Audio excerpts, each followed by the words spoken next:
Welcome back, everyone. Before we dive in, be sure to drop your thoughts, feelings, and lessons in the comments below. Like the video and subscribe so you never miss stories like this. Let's get into it. The cruelest thing Janelle Brooks ever did was let her family laugh at me while I stood at her cookout with an engagement ring in my pocket. Then watch her cousin call me the wrong name, go dead quiet, and still try to blame me for noticing. She didn't defend me. She didn't correct him. She smiled like I was the problem for asking a simple question. Who's Marcus? Here's how it happened. My name is Elijah Grant. I'm a black man, late 20s, steady in my skin. I work in IT, systems, tickets, outages, security patches, quiet wins nobody claps for. Janelle is a black woman with presence, a polished HR manager who can turn charm on like a light switch. We were dating a little over a year, and on paper, we made sense. Her people skills and my calm, her ambition and my stability. In real life, the disrespect arrived slowly, dressed like jokes. In the beginning, Janelle felt like a warm place to land. She'd call on her lunch break just to ask about my day, and she'd actually listen. She'd send me selfies from her car with that playful caption, "Don't forget you're my favorite." We'd cook together in my apartment in Silver Spring, music low, her dancing barefoot in my kitchen while I pretended not to watch. She'd steal my hoodies, spray her perfume on them like she was marking territory, then smile when I complained. Those months were easy. That's what made everything after feel like whiplash. The first crack wasn't loud. It was a tiny moment in Arlington at a small brunch spot. The server mixed up our order and brought her the wrong omelet.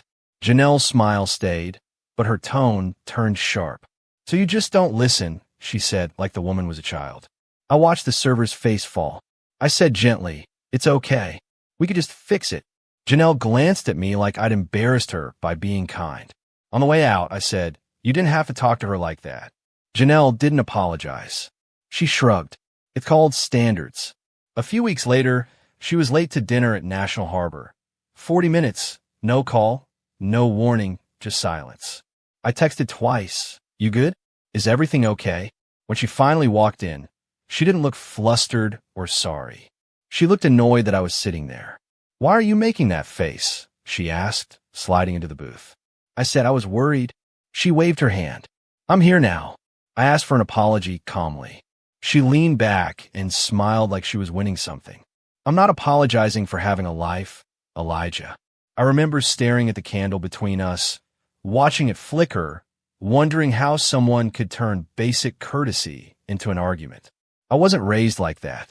If I'm late, I say sorry. If I hurt someone, I own it. Janelle didn't own anything. She reframed. She redirected. She made it sound like my request was needy. "You always want reassurance," she said. "You're too sensitive." I didn't raise my voice. I just said, "Respect isn't reassurance." She laughed once, short, dismissive. "Okay, therapist." After that, the pattern started. Small disrespect, then the cleanup. A cute smile, a kiss, a joke. If I reacted, I was dramatic. If I didn't, she pushed harder. Janelle liked testing limits the way some people tap glass to see if it's real. She'd make a comment, watch my eyes, then decide how far she could go next time. I didn't fully clock it at first, because I was still living in the memory of the good version of her. That's how people get you, by leaving the old sweetness in the room like perfume. One night in Hyattsville, we were on my couch watching a show, her legs across my lap, and my phone lit up with a Teams message. It was my coworker, Tasha. "Can you review this ticket when you get a second?" Janelle's head lifted immediately. Her eyes narrowed. "Who's that?" she asked. I said, "My coworker." She didn't accept that. She smirked like she caught a lie. "That's what y'all always say." I looked at her. "Are you accusing me of something?" She shrugged, casual as weather.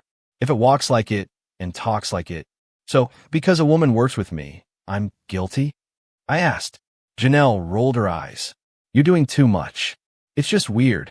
I stayed calm. "You don't get to throw accusations at me with no proof." She sat up, irritated now. "Why are you so defensive?" That question was a trap. If I defended myself, it proved guilt. If I didn't, it proved she was right. I chose option 3. I said, "I'm not defensive. I'm paying attention." Janelle laughed. "Okay, FBI." She started interrupting me whenever I tried to talk about anything serious. If I mentioned a boundary, she cut in. If I asked for clarity, she called it an interrogation. When I said, "I don't like being accused," she said, "then stop acting suspicious." I'd ask what I did that was suspicious. She'd answer with nothing, just vibes. "It's your energy," she'd say. "You act like you got something to hide." Then she'd smirk like she enjoyed watching me try to reason with fog. I'm an IT guy. I like logs, evidence, and causes. Janelle lived in feelings she could weaponize. Around month 6, she started talking down on my work like it was beneath her. We were driving through DC after she'd had a great day at work, telling me about an employee issue she handled perfectly. I told her I was working toward a cloud cert, something I'd been studying nights for. She made a face. "That's cute," she said. Cute. Like I was a kid showing her a crayon drawing. I said, "It'll increase my salary." She shrugged. "If you say so." Then, with a little laugh, "I just don't want to be the only ambitious one in this relationship." That one hit, not because it was true, but because of how comfortable she was saying it. I pay my bills. I'm consistent. I'm building. But because I don't brag, she treated my progress like it didn't count. That night, I told her, "Don't belittle my goals." Janelle leaned toward me at a red light, eyes bright with fake innocence. "I'm not belittling. I'm motivated," I said. "Motivation doesn't sound like disrespect." She smiled. "You hear disrespect because you're insecure." The first time she embarrassed me in front of people, she did it with a laugh so everybody else could join in. We went to brunch with her friends in Hyattsville, 2 couples, mimosas, loud opinions. One friend asked what I do, and I said, "IT." Before I could finish, Janelle jumped in. "He fixes Wi-Fi," she said, laughing. "Like, if your internet goes out, Elijah's your man." I smiled politely. "I do network security and system support." Janelle waved her hand. "Same thing." Then she added, "He's very safe." Everybody laughed at safe, like it meant boring. I looked at the table and said nothing. Janelle noticed my silence and squeezed my thigh under the table, a signal to play along. Later in the car, I said, "Don't reduce me like that." She sighed like I was exhausted. "It was a joke." I said, "It didn't feel like a joke." She turned to me with that HR voice, calm, patronizing. "Elijah, you take things too personal. You need to lighten up. Man up." That phrase, "man up," became her favorite way to erase my feelings. If I said something hurtful, she'd say, "Man up." If I asked for respect, she'd say, "Man up." Like being a man meant being a punching bag who pays bills quietly and smiles while people throw stones. The next time she used it, I answered softly, "Being a man isn't being numb." Janelle smirked. "You always got a quote. You should start a podcast." She also began canceling plans last minute like my time was optional. We had a date night planned, tickets, reservations, the whole thing. 2 hours before, she texted, "Can't make it." Something came up. No explanation. I called. She didn't answer. Later, she posted a story. At a rooftop bar in DC, laughing with friends. I stared at the screen, then set my phone down and ate the dinner I'd already cooked. When she called that night, I said calmly, "So what came up?" She paused. "Don't start," she said. I needed to unwind. "So you unwind by lying to me?" I asked. Janelle got quiet, then snapped. "Why are you acting like my father?" I wasn't acting like anything. I was asking for basic honesty. She turned it into control. That's what she did. She painted accountability as oppression, so she could keep doing what she wanted without consequences. And the craziest part was how quickly she could switch back into sweetness. "Babe," she said, soft now, "I don't want to fight. You know I love you." I said, "Love doesn't cancel people." The disrespect wasn't just between us anymore. She started sharing our private issues with her friends like it was group entertainment. I noticed her texting during arguments, thumbs flying, then her phone would light up with replies while I was still sitting there. One time, we argued because she accused me, again, of talking to somebody. I asked who. She said, "I'm not telling you because you'll just hide it better." Then she turned her phone toward herself and laughed at something. I asked, "Are you texting someone about me right now?" She didn't deny it. "I need advice," she said. Advice is one thing. Mockery is another. The next day, I saw it on social media. Her friend Kia posted, "Some men want princess treatment, but bring peasant effort." Janelle liked it. Not just liked, commented a crying laugh emoji. I sat with that for a long minute. When Janelle came over, I showed her my phone. "Why would you like this?" I asked. She didn't flinch. "Because it's funny." I said, "It's disrespectful." She smiled like she was teaching me. "You're proving the point by being mad." That's when I stopped arguing and started observing. In IT, when something keeps failing, you don't just restart it and hope. You watch patterns. You check what changes before the crash. You look for the root cause. Janelle's root cause was entitlement. She expected everything, time, attention, effort, while giving effort only when it benefited her image. She wanted me to show up for her family, her friends, her career stress, her drama. But when it was my turn to be seen, she rolled her eyes. The first time I met her family, her mother Denise was polite but cold, like she'd already decided I wasn't permanent. Her aunties were loud, funny, welcoming in that way aunties can be. Her cousin Dre acted like he was testing me, asking pointed questions with a grin. "So what do you do again?" he asked. "You got your own place?" He looked around my apartment like he was appraising it. Janelle sat beside me and laughed at his jokes, never once shutting him down. After they left, I said, "Your cousin's disrespectful." Janelle shrugged. "That's just Dre." "That's just Dre" became her excuse for any disrespect that came from her people. Like I was supposed to accept anything because of family. Dre would make comments about money. "Hope you can keep up with her." And Janelle would smile like it was cute. Once at a gathering in Largo, Dre joked, "Janelle likes a man with options and money." Then he looked at me and said, "No offense." I said, "Offense taken." Janelle's face tightened and she whispered, "Why are you so sensitive?" Not Dre, chill. Me. The more I got disrespected, the more Janelle acted like my reaction was the real issue. She'd criticize me publicly and call it honesty. She'd smirk when I was serious. She'd interrupt me mid-sentence and then act confused when I stopped talking. "Why are you quiet?" she'd ask. "You're doing that quiet man thing." I'd say, "Because you don't listen when I speak." She'd laugh. "See? You're punishing me." Everything I did was wrong because it wasn't worship. Meanwhile, she made big decisions without me and presented them like I should be grateful. She decided where we'd go for her birthday and told me the total price like it was a bill. "We're doing Miami," she said. "Flights are this, hotels are this." I asked, "When did you plan this?" She said, "Yesterday." Janelle expected me to instantly rearrange my schedule and finances. When I said I needed time to think, she scoffed. "So you can't provide?" Provide. That word, like love, was a performance review and my role was wallet. Then came a name-calling during conflict, small, nasty names she could dismiss later. "You're pathetic," she said once during an argument, then looked shocked when my face went still. "I didn't mean it like that," she added quickly. "You know I'm talking." I nodded. Words matter. She rolled her eyes. "Here you go." Another time she said, "I could replace you," like it was a fact, not a threat. When I didn't beg, she got angry. "So you don't even care?" she demanded. I said, "I care. I just don't chase disrespect." That was the shift. I stopped trying to convince her to treat me right. I started asking myself why I was still here. And I started gathering information, not in a sneaky way, but in a quiet adult way. I paid attention to what she said, what she did, and what she avoided. Janelle avoided accountability like it was a contagious disease. She avoided clear answers. She avoided naming the truth. If I asked a direct question, she'd answer with a complaint about my tone. Classic deflection. Still, I love her enough to try one last time, with structure.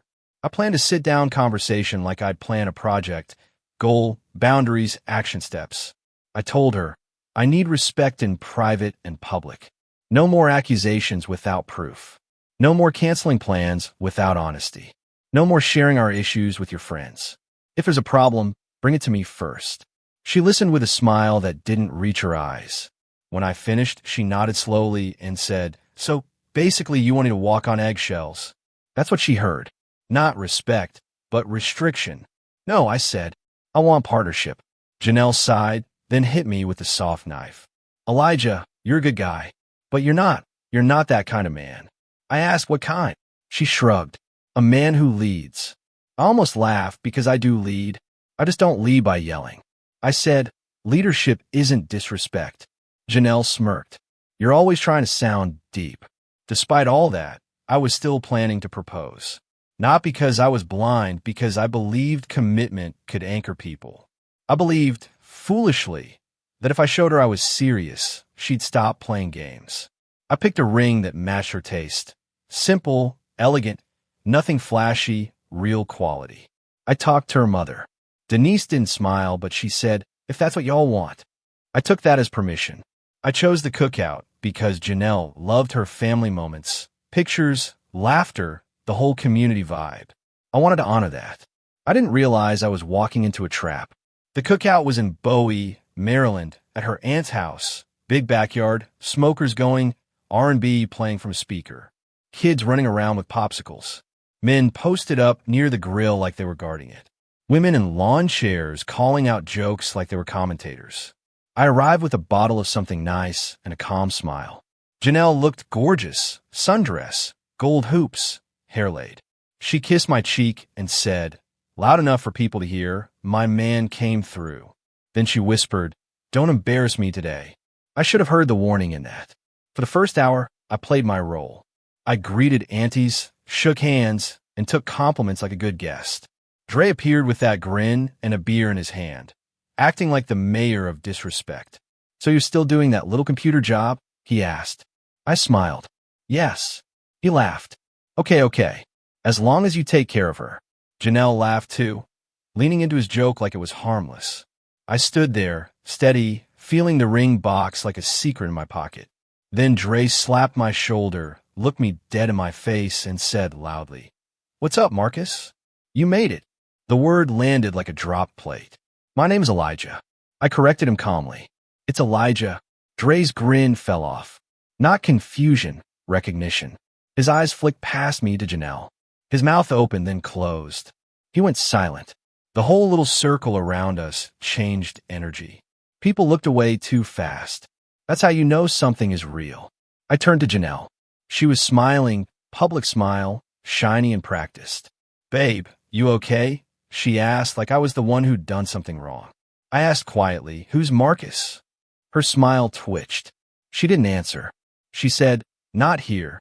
I said, it's a simple question. Janelle's eyes hardened while her mouth stayed sweet. Elijah, don't start. It's a cookout. That was her move. Minimize, control, shame me into silence. But I wasn't about to propose into confusion. I looked at Dre. If you call me Marcus, I said, calm and clear, that means Marcus is real. Dre swallowed. His girlfriend grabbed his arm and whispered harshly, why would you say that? That told me everything. This wasn't a random mistake. This was a slip, a name used enough times to live in his mouth. Janelle stepped closer, voice low. You're doing too much, she hissed. I didn't move. I'm doing the right amount, I said. I'm asking who Marcus is. Janelle's tone turned sharp under the sweetness. You want to do this in front of my family? Are you trying to embarrass me? I almost smiled. The audacity was impressive. She was the one with Marcus, and I was the villain for noticing. I reached into my pocket and pulled out the velvet box, not up like a proposal, just in my palm. Janelle's eyes widened so fast it looked like fear. She didn't care about my feelings. She cared about the moment, the optics, the image. Elijah, wait, she said, voice suddenly soft. I brought this for you, I said, steady. People around us leaned in like they could smell drama. A few aunties gasped. Somebody said, ah, then stopped. I watched Janelle's face, and for the first time in months, her control slipped. She looked nervous. She whispered, don't do this. I nodded slowly. I'm not doing anything, I said. I'm just not giving you this. Then I slid the box back into my pocket like I was putting away something dangerous. Janelle's smile shattered. Are you serious right now? She snapped, voice rising. Over a name? I looked at her. It's not the name. It's the person attached to it. She stepped toward me. You're insecure, she hissed. You always ruin things. I held her gaze. You ruined this the moment you let another man's name live around your family. Her mother Denise appeared, expression tight. What's going on? Janelle snapped, Nothing. Elijah is being dramatic. I said, I'm leaving. Denise stared. Dre stared at the ground. Janelle stared like she couldn't believe I would choose dignity over performance. I walked to my car with the same calm I use when a server goes down. No panic, just action. My hands didn't shake. My chest did, but I didn't show it. Behind me, I heard Janelle calling my name. Elijah. Elijah, come back. That tone wasn't love. It was a control slip. I got in, started the engine, and drove away while the cookout music kept playing like nothing happened. That's how disrespect works. It expects you to suffer quietly so everyone else can keep enjoying the party. That night, my phone blew up. Calls, texts, voice notes. Janelle cycled through emotions like she was flipping channels. Angry, you embarrass me. Crying, I can't believe you do this. Sweet, babe, please. Then angry again, you always do too much. I answered one call because I wanted the truth. She started with blame. You blindsided me, she said. I said, Dre called me Marcus, and went silent. Explain that. She paused too long. Then she said, it's not like that. So what is it like? I asked. Janelle sighed like she was tired of me asking questions. It's complicated. I stayed calm. Then uncomplicated. Who is Marcus? Another pause. Then the trickle of truth. He's someone I used to talk to. Used to, I said. So why does your cousin know his name? She snapped. Because I told him. I tell my family everything. That admission hit like ice water. She told them about him. Enough that his name got comfortable. Meanwhile, I was standing there with a ring like a fool. The more she talked, the worse it sounded. Marcus popped back up. She wasn't sure. She didn't want to put all her eggs in one basket. She said it like she was discussing job offers. I let her speak without interrupting. That's how you catch people. Let them talk. When she finished, I said one sentence. So you were going to let me propose while you were still entertaining an option. Janelle got quiet, then defensive. I didn't say I was entertaining. I said, you just described entertaining with extra words. Then she tried to flip it. You're not perfect either, she said. You're emotionally closed off. I almost laughed, but I didn't.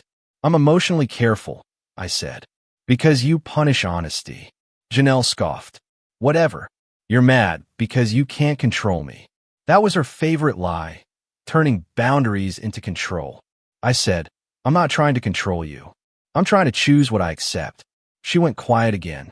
So you're breaking up with me? She asked, like she couldn't believe the consequences were real. Yes, I said. No speech. No begging. No revenge rant. Just yes. Janelle's voice went cold. You're going to regret this. I asked calmly, is that a threat? She laughed. No, it's a promise. I can do better than you. I nodded, even though she couldn't see me. Then go do it. That answer made her furious. Wow, she snapped. So you never loved me. I said, love doesn't survive disrespect. Then I ended the call. After that, I blocked her. Not out of anger, out of peace. Blocking isn't petty when it's protection. The next few days were quiet in a way that felt unfamiliar. I went to work. I fixed tickets. I joined meetings. I came home and sat in my apartment without her voice filling the space. At night, I replayed the cookout in my head and felt the embarrassment creep up. Then I reminded myself, the embarrassment wasn't that I brought a ring. The embarrassment was that she thought I'd still propose after seeing the truth. Janelle didn't leave me alone. She used new numbers. She messaged my friends. She even emailed me once with the subject line, let's talk like adults. I didn't respond. Because adults don't juggle options while accepting commitment. A week after the cookout, I ran into her friend Kia at a store in Landover. Kia looked uncomfortable, like she was carrying news she didn't want to deliver. Elijah, she said, I'm sorry. I nodded. For what? Kia hesitated. Janelle has been talking crazy about you. Crazy how? I asked. Kia sighed, like calling you soft, saying you were going to propose, and she dodged a bullet, saying you didn't have money like that. I stared at Kia calm. So she's proud. Kia shook her head. Not proud.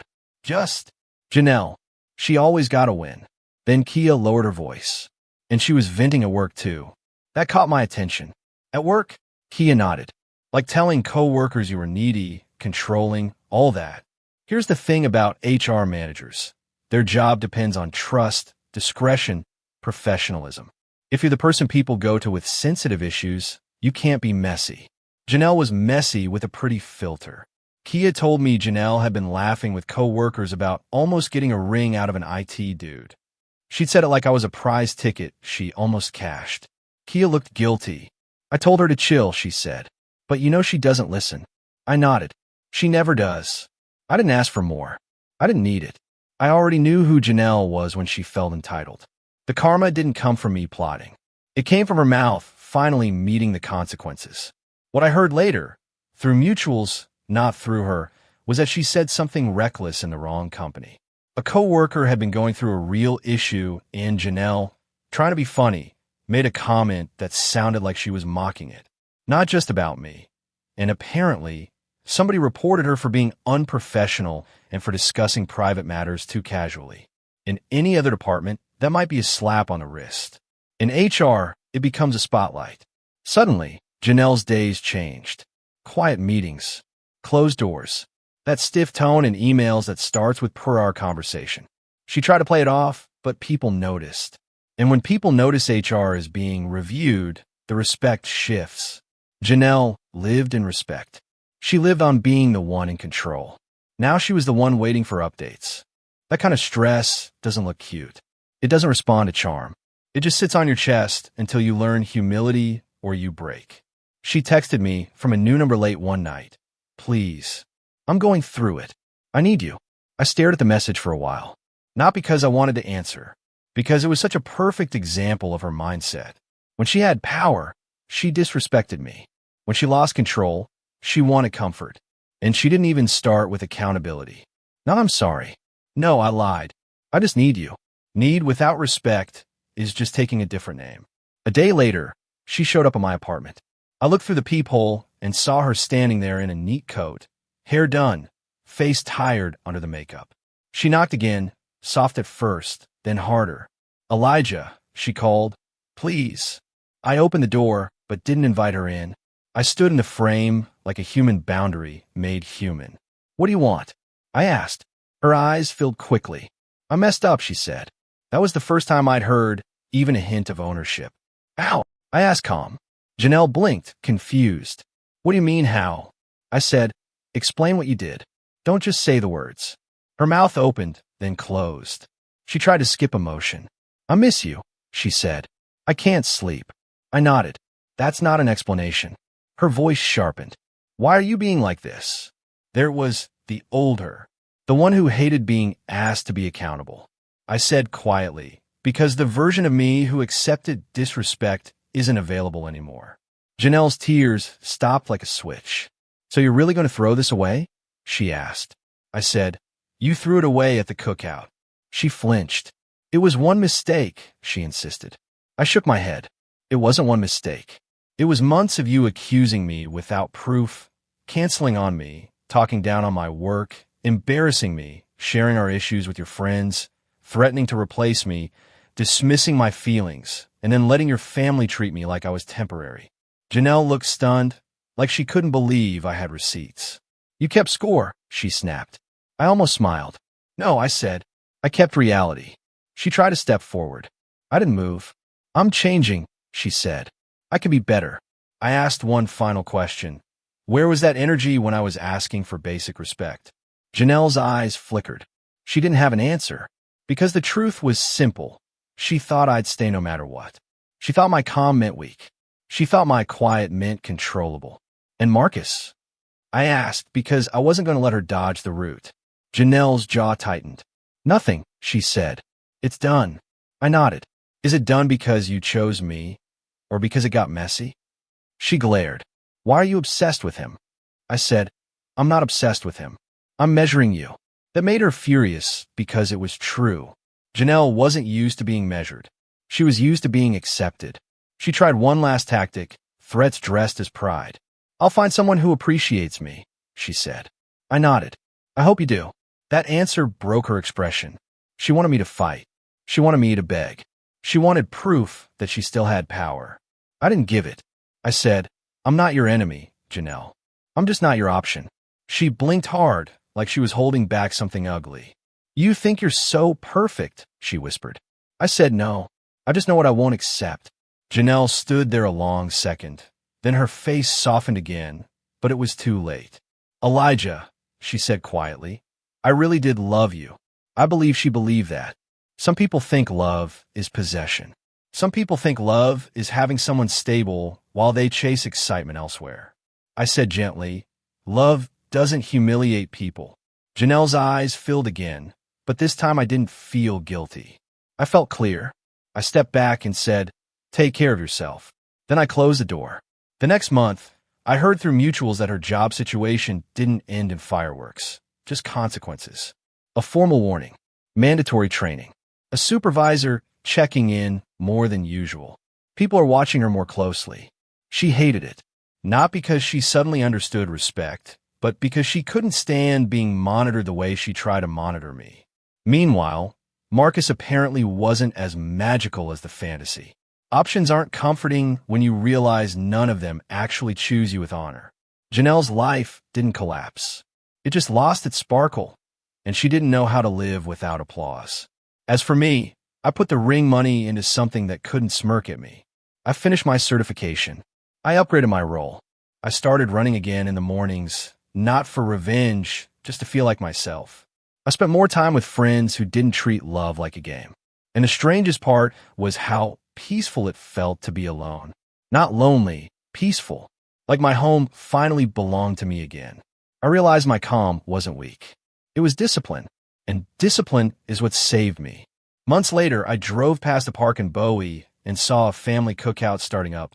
Smoke rising, music playing, people laughing, and I felt a brief sting, then nothing. Because I didn't lose a soulmate. I dodged a lifetime of being blamed for noticing disrespect. Janelle wanted a man who would tolerate anything as long as she smiled afterward. I wanted a partner who could say two simple words when wrong. I'm sorry. I never got them from her, so I gave myself the closure she wouldn't. I chose peace, and I meant it. If you made it this far, you already know peace is priceless. Like this video if you respect quiet confidence. Subscribe for more real stories like this, and comment on your city/state, because I'm doing a dedicated story for the top location in the comments. Comment your location round pushpin. Top spot gets a dedicated story.